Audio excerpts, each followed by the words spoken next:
Donc bonjour, Lila Ricci, Content Analyst pour l'Hub Institute, en direct toujours du plateau Hub Live, en direct de l'Impact Cities Summit à Paris.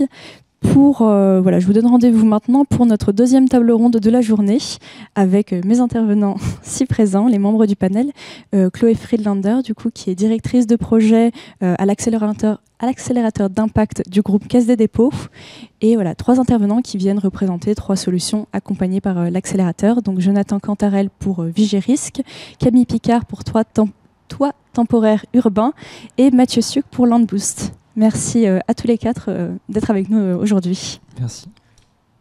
Donc Chloé, je vais commencer du coup par vous poser une question sur cette démarche de la Caisse de dépôt dans ces dispositifs d'accompagnement des solutions. Que proposez-vous à ces différents projets, à ces porteurs de solutions et dans quel but ? Alors, le dispositif que je pilote, qui s'appelle l'accélérateur d'impact, il a vocation à accompagner le développement d'offres innovantes portées par des entités du groupe Caisse des dépôts. Et ça, l'intérêt pour nous, c'est d'offrir des solutions nouvelles au territoire sur leurs problématiques. Donc le climat, la biodiversité, l'eau ou encore la cohésion sociale. Et comment on les accompagne ? On leur propose à la fois de la subvention pour les aider à lancer leurs projets, leurs premiers prototypes, les expérimentations, voire faire leurs premiers pas sur le marché. Et puis on propose aussi un accompagnement méthodologique, puisque ce sont des salariés, des salariés du groupe qui n'ont pas forcément d'expérience entrepreneuriale. Et donc on va leur apporter un accompagnement pour travailler leur business model Canva et les différents aspects stratégiques de leur projet. Et puis pour finir, on leur propose aussi une résidence et de la mise en réseau. Et c'est à ce titre-là qu'on est présent au Cities Impact aujourd'hui, au Cities Summit, pardon, pour les mettre en visibilité, leur faire rencontrer du monde et donner un coup de pouce dans le démarrage de leur activité. Super. On va commencer du coup à découvrir ces projets un à un. Jonathan, on va commencer par vous. Si vous pouvez nous présenter du coup Vigirisque, brièvement les objectifs auxquels vous répondez. Oui, avec plaisir. Merci du coup pour le temps d'échange. Donc Vigirisque, c'est un hyperviseur de risque inondation.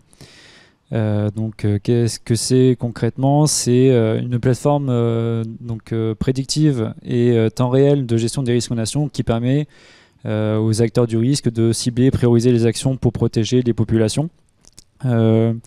Le constat aujourd'hui, il est que le risque inondation représente 800 millions d'euros de dommages en moyenne par an en France. Donc c'est quand même énorme, c'est un vrai sujet de société. Et l'ensemble des experts du milieu assurantiel, du ministère de la Transition écologique estiment que ce risque va augmenter de 150% à l'horizon 2050. Donc on voit qu'il y a un réel intérêt d'agir assez rapidement. Et pourtant, il y a les experts du CEPRI là, qui sont vraiment spécialistes dans le domaine de la gestion des inondations. Ils estiment qu'on peut réduire ces dommages de 35% si on met en place des outils de gestion de crise qui sont adaptés. Et donc c'est ce qu'on s'attache à faire nous avec Vigirisque, au travers de cette plateforme. Donc c'est-à-dire qu'on vise à couvrir l'ensemble de la chaîne du risque. Donc en amont, on va venir apporter une cartographie prédictive des risques en venant s'alimenter sur des données de pluie. Par exemple, une prévision Météo France qui va nous dire on va avoir tant de millimètres, etc. Nous, on est capable après de la retraduire en une carte de zone inondée. Et derrière, on met un ensemble d'actions qui sont en partie automatisées pour les aider à venir vraiment prioriser les opérations de sauvegarde, l'évacuation des personnes, les fermetures de route. En temps réel, on vient ensuite adapter un peu ces mesures en venant vraiment s'alimenter sur des données temps réel, qui sont fournies soit par des capteurs de suivi de cours d'eau. Voilà, on a par exemple les stations hydrométriques du réseau Vigicru qu'on connaît là, qui permettent de remonter ces informations de hauteur d'eau. On peut utiliser également des caméras de surveillance de cours d'eau pour remonter des informations de niveau d'eau. Mais là où on est aussi novateur, c'est qu'on utilise des données utilisateurs, qui peuvent être des services techniques, ça peut être après des services de secours, police, ou même des citoyens qui, au travers de donc, l'application Vigirisque, peuvent remonter ces informations de hauteur d'eau. Et derrière, tout ça donc est traité par notre plateforme par une intelligence artificielle qui vient le retraduire en surface inondée qu'on recroise avec des données d'enjeu, donc les infrastructures sensibles. Je disais, les bâtiments, les routes, etc. Et derrière, on vient donc adapter les prises de décision des acteurs du risque. Voilà. Et merci, merci déjà Jonathan. Et comme vous êtes vraiment au cœur du sujet, les inondations, c'est un des risques, une des catastrophes naturelles auxquelles on doit faire face aujourd'hui avec le réchauffement climatique. Mais cette question de résilience, d'adaptation au changement, est-ce que vous, qui êtes au cœur du sujet, vous avez remarqué que c'est déjà un enjeu qui est au cœur des réflexions des élus et des acteurs publics? Nous, ce qu'on remarque aujourd'hui dans le secteur de la prévention des risques, c'est qu'il y a quand même un peu un changement de paradigme au niveau national, même européen, puisqu'on s'oriente vraiment de plus en plus justement vers la résilience des infrastructures, des territoires et l'adaptation au changement climatique. Il y a aussi les différents scénarios du GIEC qui sont là pour alerter et qui sont de plus en plus intégrés aujourd'hui dans les différentes normes, les lois. Et donc progressivement, ça redescend au niveau des collectivités et c'est aussi grâce à des actions comme par exemple la Banque des Territoires qu'il y a des choses concrètes qui se mettent en place. Et nous, en tout cas, avec Vigirisque, on vise à répondre justement à tous ces enjeux puisque naturellement, ça découle un peu du fonctionnement de l'outil. On favorise la résilience des territoires en prenant des dispositions qui sont adaptées dans la prévention ou dans le temps réel. On fait des retours d'expérience également. Et en tout cas, on est aussi dans la possibilité d'intégrer des scénarios des scénarios du futur changement climatique pour venir vraiment réduire au maximum les risques et adapter on va dire nos habitudes un peu à tous ces changements-là. Très bien. Merci Jonathan encore. Merci. Donc on va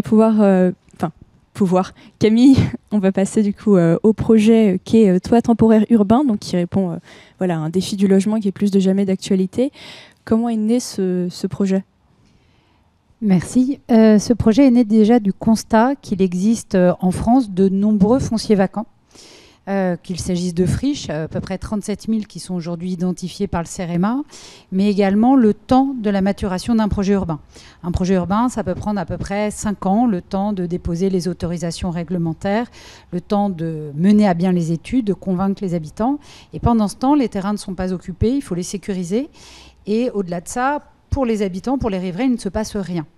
Et donc, un des enjeux, c'est de donner une utilité sociale à ces terrains pour répondre à des besoins qui ne sont pas satisfaits aujourd'hui, parmi lesquels, évidemment, on pense au public de la précarité, on peut penser aux besoins, dans le cas, on en a parlé juste là, de risques climatiques, de séismes, inondations, et puis on peut avoir des besoins ponctuels, comme lors de grands chantiers, construction, par exemple. On peut penser aux futurs EPR qui vont se construire en Normandie. Comment loger les 2000 à 8000 salariés qui seront nécessaires pendant 10 ans. La proposition que fait Toit temporaire urbain, c'est une solution constructive qui est vraiment qualitative, vraiment durable et vraiment déplaçable. L'enjeu, c'est de faciliter l'acceptabilité par les élus en ayant un bâtiment qui est toutes les caractéristiques d'un bâtiment pérenne, conforme à la réglementation environnementale, anticipant celle qui sera appliquée à partir de 2028. Et donc, ce sont des solutions constructives à partir de modules en bois qui sont produits en France avec des matériaux entièrement biosourcés et qui ont la capacité à répondre à des besoins soit de logement, soit d'hébergement, soit d'activité. Notre idée, c'est donc d'opérer un parc de construction modulaire pour pouvoir les implanter sur des terrains vacants, le temps, on va dire, d'un projet, d'un besoin. Cette solution, on la développe avec la SNCF et également avec le Conseil départemental de Seine-Saint-Denis dans le cadre d'un marché de partenariat d'innovation qui a été confié à une entreprise française qui s'appelle Selvea et qui va produire les modules dont on va se rendre propriétaire. Très bien. Très bien. Et Oui, c'est vrai que du coup, la question du logement est vraiment prégnante dans la société, dans le débat public. On a eu notamment le plan logement d'il y a quelques semaines. Quelle est du coup votre vision, la vision de toit temporaire urbain pour répondre à vraiment cet immense défi social, et comment est-ce que cette solution, votre solution, s'intègre en complémentarité avec les bâtiments dits usuels? Les bâtiments usuels, il faut en prendre soin, il faut les rénover. Et donc la rénovation d'un bâtiment, ça nécessite parfois de reloger temporairement les habitants qui sont dedans. La rénovation thermique des bâtiments ne peut pas toujours se faire en site occupé, et donc une des solutions peut être de reloger temporairement les habitants au plus près de l'immeuble dans lequel ils vivent, dans ces constructions temporaires. Et donc ça, c'est un des premiers enjeux. L'autre enjeu aujourd'hui, c'est la non-artificialisation des terrains, qui est un enjeu très fort avec le ZAN.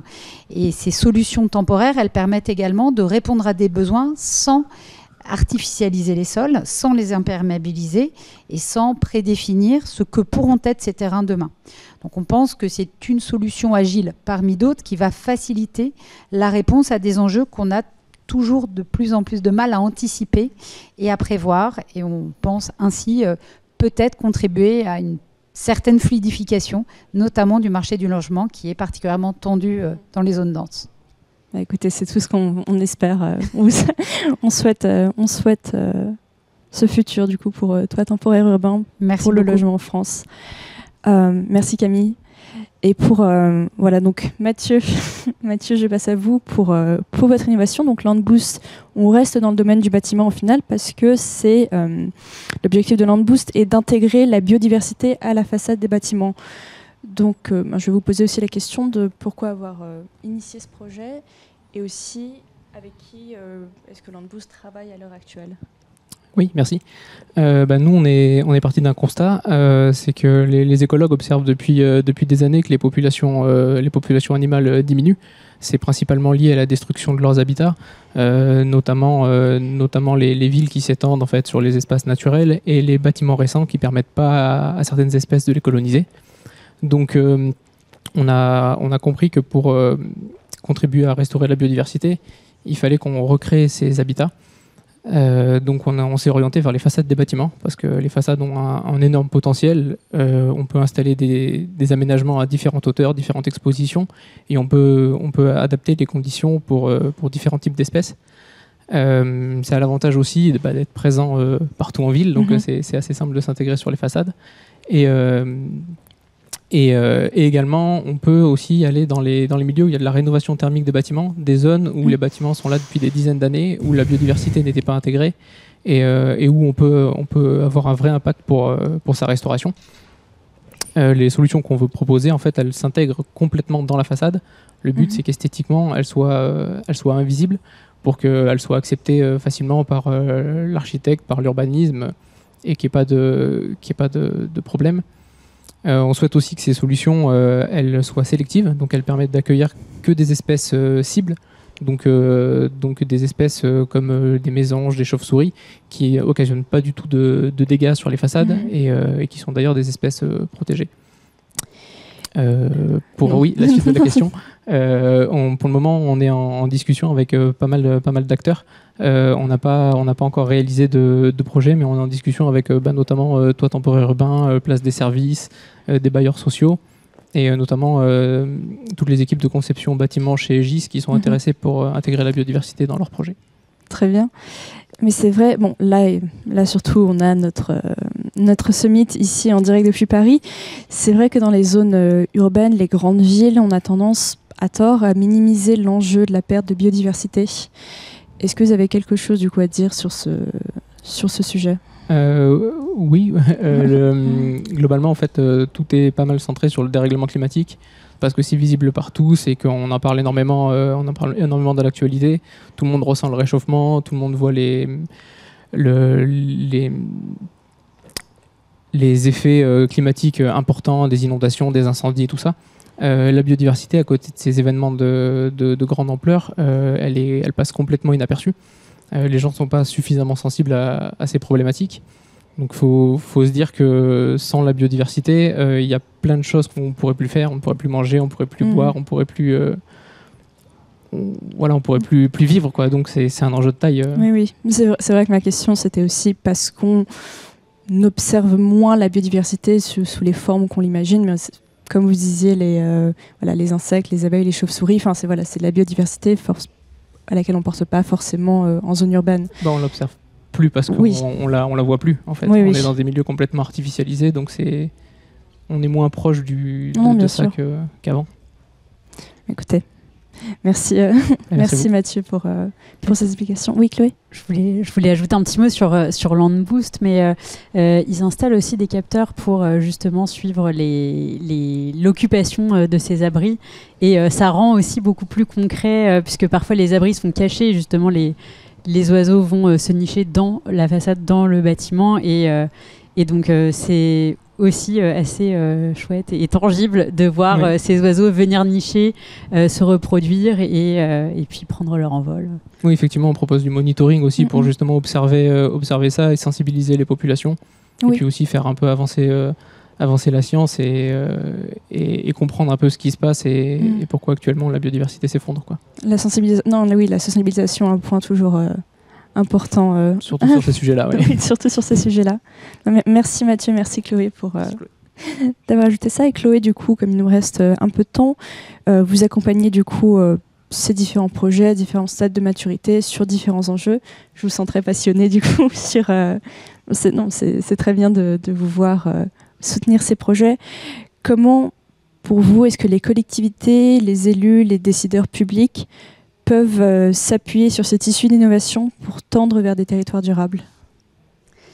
Alors, ils le font déjà. Les élus, on voit que les élus et puis les agents des collectivités déjà discutent entre eux, soit via des médias, soit sur des salons, soit ils ont leur propre réseau. Et en fait, il y a beaucoup de partage de bonnes pratiques, de retours d'expérience qui se font via ces réseaux de pair à pair, en fait.